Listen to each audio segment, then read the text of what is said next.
అందరికీ స్వాగతం. మనందరికీ తెలుసు ఈ రోజుల్లో డేటా ఎంత పవర్ఫుల్ అనేది. కానీ ఆ డేటా అంతా ఒకచోట కుప్పగా చిందరవందరగా పడి ఉంటే అప్పుడు దాని విలువ సున్నా కదా.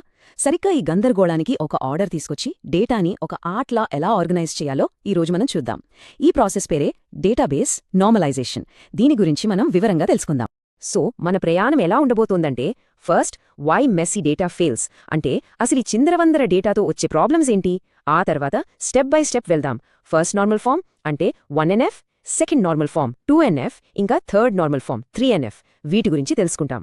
ఫైనల్గా ద పవర్ ఆఫ్ నార్మలైజేషన్ అంటే ఈ మొత్తం ప్రాసెస్ వల్ల మనకు దొరికే అసలైన పవర్ ఏంటో చూద్దాం. సరే, ఒక చిన్న ప్రశ్న. ఒక మెస్సీ స్ప్రెడ్షీట్కి, డేటా కరప్షన్కి ఈ రెండింటికి కామన్గా ఏముంటుంది? వినడానికి ఒకటి చాలా సింపుల్గా, ఇంకొకటి చాలా టెక్నికల్గా అనిపిస్తోంది కదా. కానీ ఆశ్చర్యంగా ఈ రెండింటి వెనక ఉన్న కారణం ఒక్కటే. అదేంటో మనం ఇప్పుడు చూడబోతున్నాం. సో ఇంతకు ముందు మనం అడిగిన ప్రశ్నకు సమాధానం ఆర్గనైజేషన్ లేకపోవటం. అంతే, అదే మన మొదటి topic, why messy data fails. డేటాని సరిగ్గా ఆర్గనైజ్ చేయకపోతే అది చూడ్డానికి గజిబిజిగా ఉండటమే కాదు, చివరికి డేటా మొత్తం ఫెయిల్ అయ్యేలా చేస్తుంది. అసలు ఎందుకు అలా జరుగుతుందో చూద్దాం. అయితే ఈ సమస్యకు పరిష్కారమేంటి? అదే నార్మలైజేషన్. సింపుల్గా చెప్పాలంటే ఇది ఒక సిస్టమాటిక్ ప్రాసెస్. డేటాబేస్లో ఉన్న డేటాని ఒక పద్ధతి ప్రకారం ఆర్గనైజ్ చేయడం. దీనికి రెండు మెయిన్ గోల్స్ ఉన్నాయి. ఒకటి రిడెండెన్సీని తగ్గించడం, అంటే ఒకే డేటా మళ్లీ మళ్లీ రిపీట్ అవ్వకుండా చూడటం. రెండోది డేటా ఇంటిగ్రిటీని పెంచడం, అంటే డేటా కరెక్ట్గా కన్సిస్టెంట్గా ఉండేలా చూసుకోవడం అన్నమాట. డేటాని మనం సరిగ్గా ఆర్గనైజ్ చేయకపోతే కొన్ని విచిత్రమైన సమస్యలొస్తాయి. వీటిని టెక్నికల్గా డేటా అనామలీస్ అంటాం. చూడండి, 3 రకాలుంటాయి. ఒకటి ఇన్సర్షన్ అనామలీ, అంటే కొత్త డేటా యాడ్ చేయాలంటే దాంతో సంబంధం లేని ఇంకేదో డేటా కూడా యాడ్ చేయాల్సిన పరిస్థితి రావడం. రెండోది అప్డేట్ అనామలీ, ఒకే ఒక పేరు మార్చాలంటే 10 చోట్ల మార్చాల్సి రావడం. భలే చిరాగ్గా ఉంటుంది కదా. ఇక మూడోది అన్నిటికన్నా డేంజరస్ డిలీషన్ అనామలీ, అంటే ఒక అనవసరమైన రికార్డ్ డిలీట్ చేస్తే దాంతోపాటే మనకు కావాల్సిన ముఖ్యమైన ఇన్ఫర్మేషన్ కూడా మాయమైపోవడం. చాలా ప్రమాదమిది. సరే, ఈ సమస్యలన్నింటినీ ఎలా సాల్వ్ చేయాలో చూద్దాం. మన జర్నీలో first step section 2, first normal form 1NF. దీని సబ్టైటిల్ చూడండి, the rule of 1 value per cell. సింపుల్గా ఇదే దీని మొత్తం సారాంశం. NF రూల్ చాలా చాలా సింపుల్. ఒక టేబుల్లో ప్రతి సెల్లో కేవలం ఒకే ఒక వాల్యూ ఉండాలి, అంతే. దీన్నే అటామిక్ వాల్యూస్ అంటాం. అంటే దాన్ని ఇంకా విడదీయలేమన్నమాట. ఒకే సెల్లో కామాలు పెట్టి 2-3 విషయాలు రాయడం కుదరదు.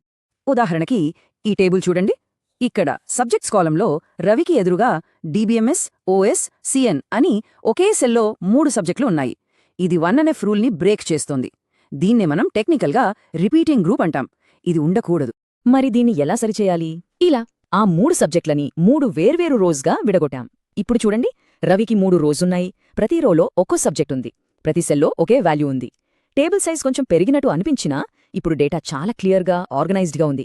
ఇదే 1NF. ఓకే, ఫస్ట్ స్టెప్ అయిపోయింది. కానీ మన పని ఇంకా పూర్తి కాలేదు. మన జర్నీలో next stop second normal form 2NF. దీని పనేంటంటే రిమూవింగ్ పార్షియల్ డిపెండెన్సీస్. అసలు ఈ పార్షియల్ డిపెండెన్సీ అంటే ఏంటో చూద్దాం. 2NFకే 2 రూల్స్.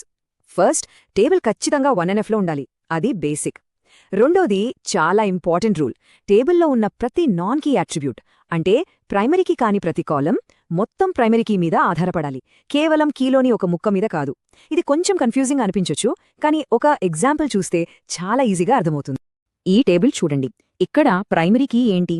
స్టూడెంట్ ఐడి మరియు కోర్స్ ఐడి రెండూ కలిపి. దీన్నే మనం కాంపోజిట్ కీ అంటాం.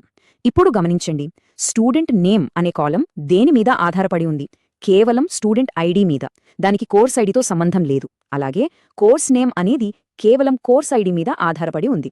దీన్నే పార్షియల్ డిపెండెన్సీ అంటారు. అంటే కాలమ్స్ మొత్తం కీ మీద కాకుండా కీలోని ఒక భాగం మీద మాత్రమే ఆధారపడి ఉన్నాయి అని. సో ఈ ప్రాబ్లంని సాల్వ్ చేయడానికి ఏం చేయాలి? సింపుల్, టేబుల్ని విడగొట్టాలి. మనం దీన్ని 2 లాజికల్ టేబుల్స్గా స్ప్లిట్ చేస్తాం. స్టూడెంట్ ఇన్ఫర్మేషన్ కోసం ఒక స్టూడెంట్ టేబుల్, కోర్స్ ఇన్ఫర్మేషన్ కోసం ఒక కోర్స్ టేబుల్. ఇప్పుడు చూడండి, ప్రతి టేబుల్లో డేటా దానికి సంబంధించిన కీ మీద పూర్తిగా ఆధారపడే ఉంది. అయితే ఒక డౌట్ రావచ్చు, ఈ 2 టేబుల్స్ని ఎలా కనెక్ట్ చేయాలి? దానికోసమే మనం 3వ టేబుల్ క్రియేట్ చేస్తాం. అదే ఎన్రోల్మెంట్ టేబుల్.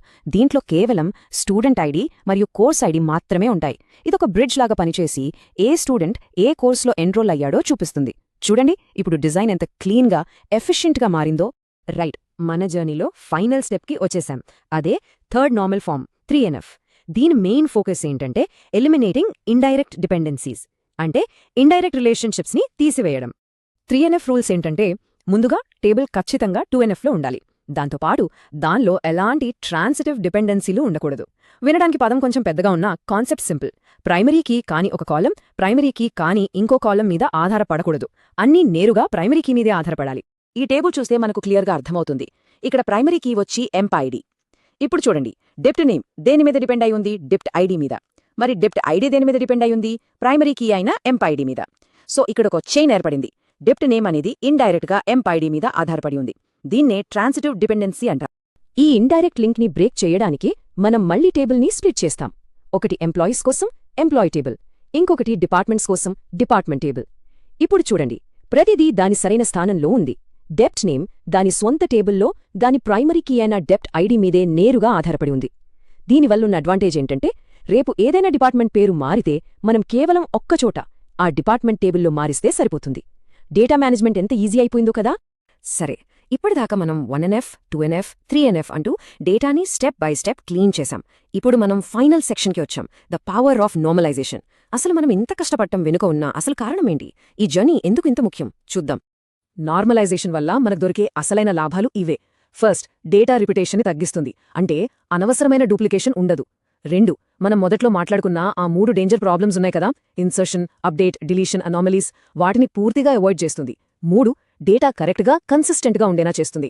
4, ఒక ఎఫిషియెంట్ డేటాబేస్ డిజైన్కి పునాది వేస్తుంది. అన్నిటికన్నా ముఖ్యంగా ఫ్యూచర్లో మెయింటెనెన్స్ని చాలా ఈజీ చేస్తుంది. ఒకసారి క్విక్గా రివైజ్ చేసుకుందాం. 1NF అంటే అటామిక్ వాల్యూస్, రిపీటింగ్ గ్రూప్స్ని తీసేయడం. 2NF అంటే ఫుల్ డిపెండెన్సీ, పార్షల్ డిపెండెన్సీని తీసేయడం. ఇక 3NF అంటే ట్రాన్సిటివ్ డిపెండెన్సీలు ఉండకూడదు, అంటే ఇండైరెక్ట్ డిపెండెన్సీని తీసేయడం. అంతే, చాలా సింపుల్.